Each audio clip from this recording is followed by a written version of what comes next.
Selamat siang semuanya. Perkenalkan, nama saya Melty Anaila, NIM 2019-340041. Di sini kami dari kelompok 4 akan mempresentasikan hasil diskusi kelompok kami. Definisi kebijakan pemerintah. Istilah kebijakan merupakan terjemahan dari kata bahasa Inggris politik yang dibedakan dari kata kebijakan atau wisdom maupun kebijakan atau virtus. Menurut Irfan Islami 1999, kebijakan berasal dari kata wisdom adalah tindakan yang memerlukan pertimbangan-pertimbangan yang lebih jauh dan mendalam. Sementara kebijakan adalah tindakan mencakup aturan-aturan yang terdapat di dalam suatu kebijakan. Saya akan menjelaskan definisi kebijakan pemerintah dari para ahli itu seperti berikut. Yang pertama, menurut MC dalam konseling atau MC Rai dan Wildel mendefinisikan kebijakan pemerintah sebagai serangkaian tindakan yang dipilih oleh pemerintah yang mempunyai pengaruh penting terhadap sejumlah besar orang. Di sini di mana dia mendefinisikan bahwa kebijakan pemerintah itu dikatakan kebijakan pemerintah apabila dampaknya itu dirasakan oleh seluruh masyarakat atau banyak orang. Namun, kebijakan pemerintah itu tidak dapat dikatakan kebijakan pemerintah apabila dampaknya itu hanya dirasakan oleh satu atau beberapa orang saja. Sekian, berikut kepada teman saya.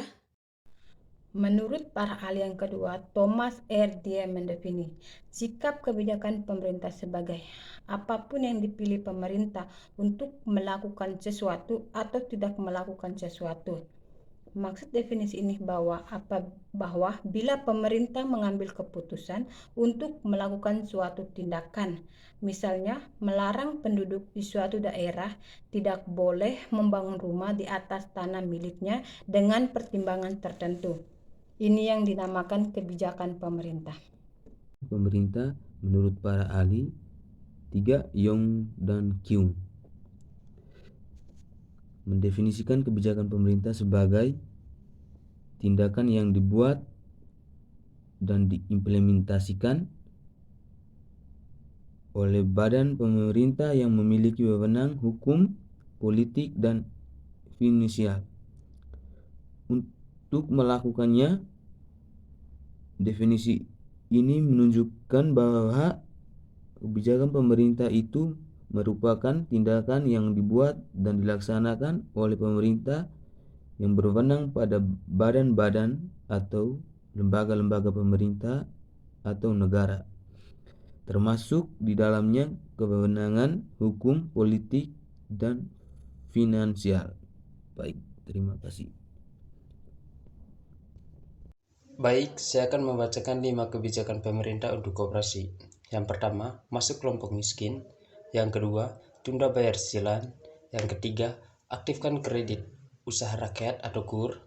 Yang keempat, belanja negara untuk atau UMKM. Yang kelima, adaptasi pada online marketing. Terima kasih. Pemerintah terhadap pengembangan koperasi. Baik, koperasi yang tumbuh dan berkembang seiring dengan kemajuan kinerja yang semakin baik tidak terlepas dari sikap dan kebijakan pemerintah yang menggambarkan sikap yang berbeda dengan tindakan negara lainnya.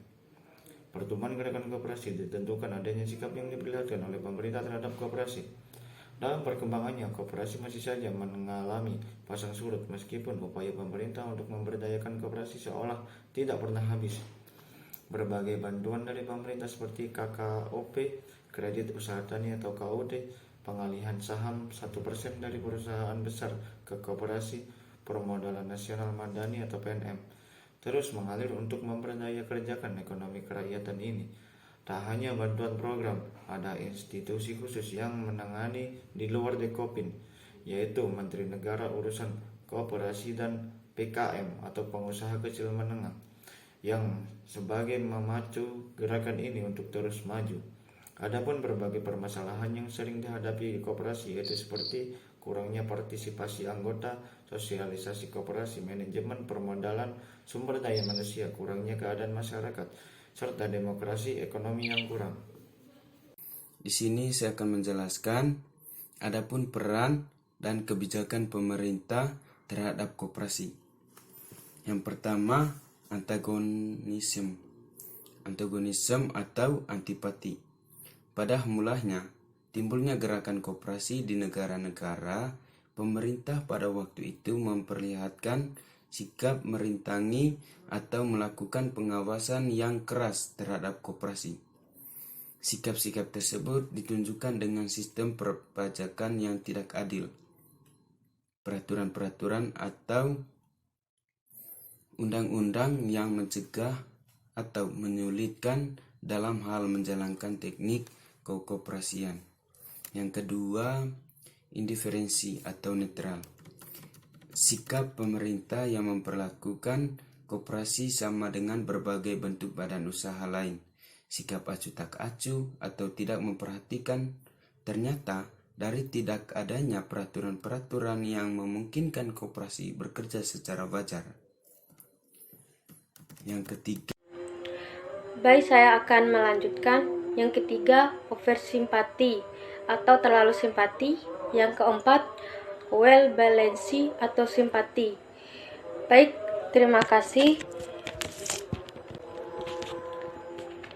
Sekian dari presentasi kelompok kami. Kalau ada salah, dari besi dibuat perang, senjata kuno mematikan. Kalau ada salah dan kurang, mohon saran dan kritikan.